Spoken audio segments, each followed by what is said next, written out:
Hello दोस्तों, आज हम आपको 12th क्लास सब्जेक्ट हिस्ट्री और चैप्टर का नाम है कृषि समाज और मुगल साम्राज्य, जिसमें हमने 8 टॉपिक या क्वेश्चंस लिए हैं के बारे में बताएंगे। दोस्तों, इस लेसन में हम 16वीं 17वीं शताब्दी में भारत में कृषि व्यवस्था का स्वरूप, व्यापार के स्वरूप आदि के बारे में बताने का काम करेंगे। सबसे पहला क्वेश्चन है मुगल काल में कृषि व्यवस्था का स्वरूप। मुगल काल में कृषि व्यवस्था के स्वरूप को समझाने के लिए हम 3 पॉइंट्स यूज करते हैं। पहला पॉइंट है किसान यानी रैयत या मुजरी यानी कृषक का स्वरूप। भारत में किसान 2 तरह के थे। फर्स्ट को कहते हैं हम खुद कास्ट, नेक्स्ट का नाम था पाही कास्ट। खुद कास्ट वे किसान जिनके खुद की अपनी भूमि होती थी। पाही कास्ट वे किसान जो दूसरों के यहाँ पर खेती और मजदूर के रूप में काम करते थे। आमतौर पर प्रत्येक किसान के पास 1 जोड़ी बैल, 2 हल अवश्य होते थे। बंगाल में 10 एकड़ वाले किसान को, गुजरात में 6 एकड़ वाले किसान को अमीर माना जाता था। दूसरा पॉइंट हमारे सामने सिंचाई और तकनीक का स्वरूप। मुगल काल में सिंचाई के लिए कुओं का, जलाशय यानी तालाबों का, नहरों का निर्माण किया गया। इसके अलावा पुरानी नहरों की मरम्मत कराई गई। अलग अलग शासकों ने अपने अपने अनुसार नहरों का जाल बिछाने का काम किया ताकि कृषि का तेजी से विकास हो। इसके अलावा कुओं से जल निकालने के लिए रहट पद्धति का प्रचलन था। 40 इंच वर्षा वाले क्षेत्रों में यानी देश के वे क्षेत्र जहां 40 इंच से ज़्यादा बारिश होती थी वहां आमतौर पर चावल जैसे फसल को उगाया जाता था, जबकि कम वर्षा वाले क्षेत्रों में ज्वार, बाजरा और गेहूं का प्रचलन था। हम बात करते हैं फसलों के स्वरूप के बारे में। फसलों का स्वरूप आमतौर पर 2 कृषि ऋतुओं से संबंधित था। फर्स्ट रबी की ऋतु और नेक्स्ट खरीफ की ऋतु या खरीफ की फसल। रबी की ऋतुओं के अंतर्गत गेहूं, सरसों, चने वगैरह का प्रोसेस था, जबकि खरीफ फसलों के अंतर्गत चावल, कपास, पटसन, दालें, गन्ने आदि का प्रोसेस था। आगरा के अंदर 39 किस्म की फसल उगाई जाती थी, जबकि दिल्ली में 43 प्रकार की किस्में, जबकि बंगाल में अकेले चावल की 50 से ज़्यादा किस्में उगाई जाती थी। जिन्स ए कामिल नाम उन फसलों को दिया गया जो अधिक लाभकारी थी, यानी बेचने पर अधिक दाम जिनसे हमें प्राप्त होते थे। कपास, गन्ना उन फसलों के अंदर इन्वॉल्व है। इसी काल में अन्य देशों से मक्का, टमाटर, आलू, पपीता आदि का भारत में आगमन हुआ। तो दोस्तों, हम कह सकते हैं कि मुगल काल में कृषि व्यवस्था तेजी से विकसित हुई या उसने अपना विस्तार किया। नेक्स्ट क्वेश्चन है ग्रामीण समुदाय का स्वरूप। ग्रामीण समुदाय के अंतर्गत 3 घटक थे, किसान, पंचायत और मुखिया। ग्रामीण समुदाय के स्वरूप को समझने के लिए हम कुछ पॉइंट्स यूज करते हैं, जैसे जाति और ग्रामीण समुदाय, पंचायत और मुखिया, नेक्स्ट ग्रामीण दस्तकार का स्वरूप। सबसे पहला पॉइंट है जाति और ग्रामीण समुदाय। भारत में आरंभ से ही जाति प्रथा का स्वरूप रहा है। इन हालातों में ग्रामीण क्षेत्र में जातिवाद की भावना उच्च स्तर पर मौजूद थी। आबादी का एक बड़ा हिस्सा संसाधन रहित होता था, जो मुख्य रूप से खेती बाड़ी यानी खेती और मजदूर के रूप में कार्यरत था। हम कह सकते हैं जातिवाद का वह शिकार था। परंतु इन सब के बावजूद पशुपालन तथा बागवानी के मुनाफे ने निम्न वर्ग को आगे बढ़ाने का काम किया और देश के अलग अलग भागों में कृषक वर्ग तेजी से अपना विस्तार करता हुआ दिखाई दिया। ग्रामीण समुदाय में यदि हम पंचायतों के रूप को देखें तो पंचायतें काफ़ी प्रभावशाली रूप में थी। पंचायतों का एक मुखिया यानी सरपंच होता था। पंचायतों में मुख्य रूप से बुजुर्ग और प्रभावशाली लोग होते थे, जिनका चुनाव आम गांव के लोगों द्वारा मिलजुल कर किया जाता था। पंचायतों के कार्यों के अंतर्गत प्राकृतिक आपदाओं से निपटना, जाति व्यवस्था जो कास्ट सिस्टम था उसको बनाए रखना, अगर कोई व्यक्ति जाति व्यवस्था को तोड़ने का काम करे उसके खिलाफ एक्शन लेना, जाति से निष्कासन करना जैसे कार्य थे।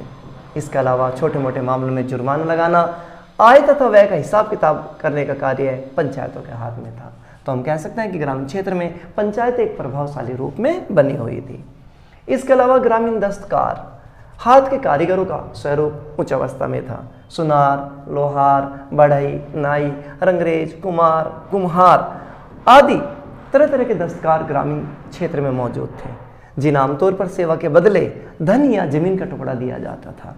बंगाल में इसी आधार पर जजमानी व्यवस्था थी, जिसके अंतर्गत दस्तकार वर्ग को समाज का संपन्न वर्ग कुछ न कुछ मात्रा में धन अवश्य प्रदान करता था, जिससे अपनी जरूरतों को पूरा करता रहे।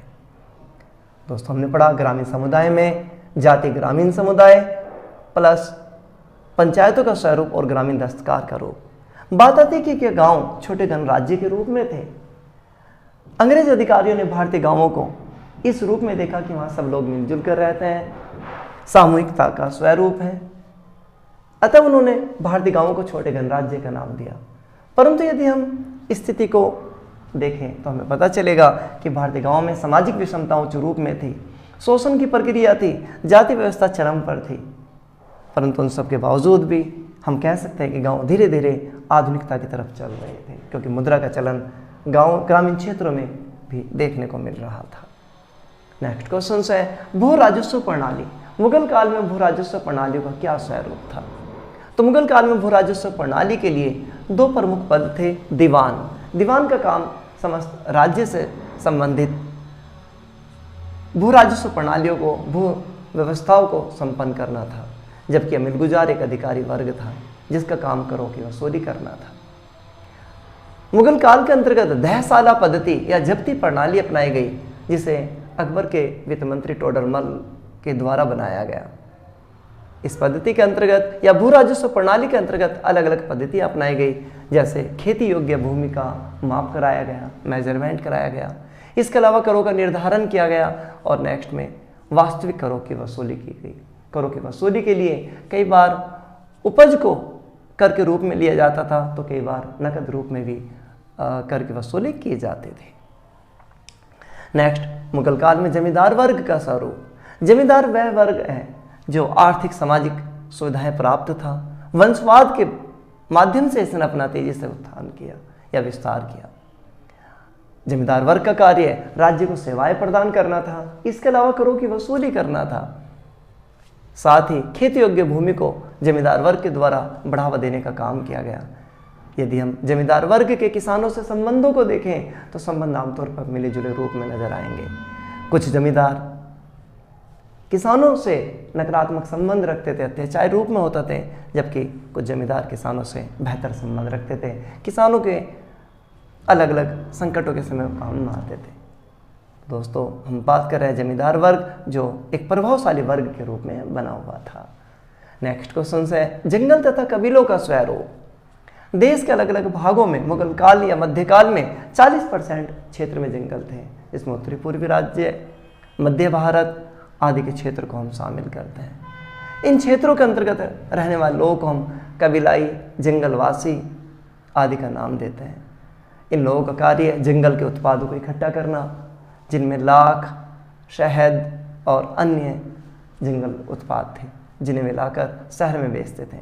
इसके अलावा शिकार करना, स्थानांतरित कृषि करना, साथ ही हाथी पकड़ना और उन्हें शहरी क्षेत्रों में बेचना या सम्राट वर्ग को सौंपना। समय के साथ साथ कबीले ताकतवर रूप लेते चले गए, यानी कबीलाओं ने एक राजनीतिक ताकत का स्वरूप धारण कर लिया। उदाहरण स्वरूप असम के अहोम राजा, जिन्होंने अपनी क्षमता को काफ़ी अधिक तेजी से बढ़ाया। नेक्स्ट क्वेश्चन है कि कृषि समाज में महिलाओं की स्थिति क्या थी? तो कृषि समाज में यदि महिलाओं की स्थिति देखें हम, मध्यकाल में कृषि क्षेत्र में महिलाएं पुरुषों के बराबरी कार्य करते थे। उदाहरण स्वरूप बुआई का कार्य, निराई का कार्य, कटाई का कार्य, खेती कार्यों में पूरी तरह लगी हुई थी। इसके अलावा सूत काटना, कढ़ाई करना, बाजार संबंधी कार्यों को भी करने से महिला वर्ग पीछे नहीं हटती थी। परंतु महिलाओं को तरह तरह की समस्याओं का भी सामना करना पड़ा, जैसे कुपोषण, बहुविवाह, इसके अलावा मातृ मृत्यु दर अधिक थी। साथ ही अलग अलग सिचुएशंस में महिला वर्ग के साथ भेदभाव का रूप मौजूद था।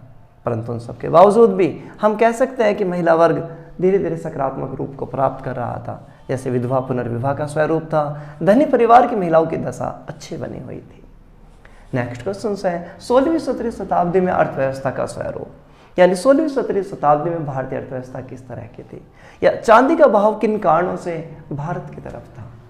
दोस्तों, 16वीं 17वीं शताब्दी का समय वह समय जब भारत में मुगल काल का स्वरूप था।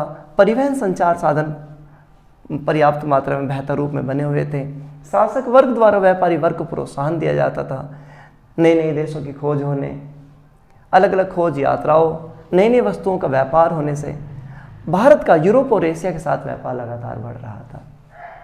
इसके अलावा साम्राज्य स्थायी बना हुआ था। इन्हीं सब का परिणाम था कि पूरे विश्व की सोना चांदी का प्रवाह भारत आ रहा था। भारतीय उत्पाद विदेशों में जा रहे थे और बदले में पूरे विश्व की सोना चांदी भारत में आ रही थी। दोस्तों नेक्स्ट क्वेश्चन हमारे सामने है कि आईन अकबरी। आईन अकबरी ग्रंथ वह ग्रंथ है जिसे अबुल फजल के द्वारा लिखा गया। आईन अकबरी में 5 भाग हैं। 1598 में अबुल फजल ने 5 संशोधनों के बाद इसे तैयार किया। इसके 5 प्रमुख भाग हैं। पहले भाग को मंजिल आबादी का नाम देते हैं, जिसमें शाही घर परिवार प्लस रख रखाव के बारे में जानकारी मिलती है। द्वितीय भाग को हम सिपाही आबादी का नाम देते हैं, जिसमें सैनिक और नागरिक प्रशासन का उल्लेख है। जबकि तृतीय भाग को मुल्क आबादी का नाम देते हैं, जिसमें वित्त के अलग अलग स्रोतों 12 प्रांतों का कृषि समाज के बारे में उल्लेख है।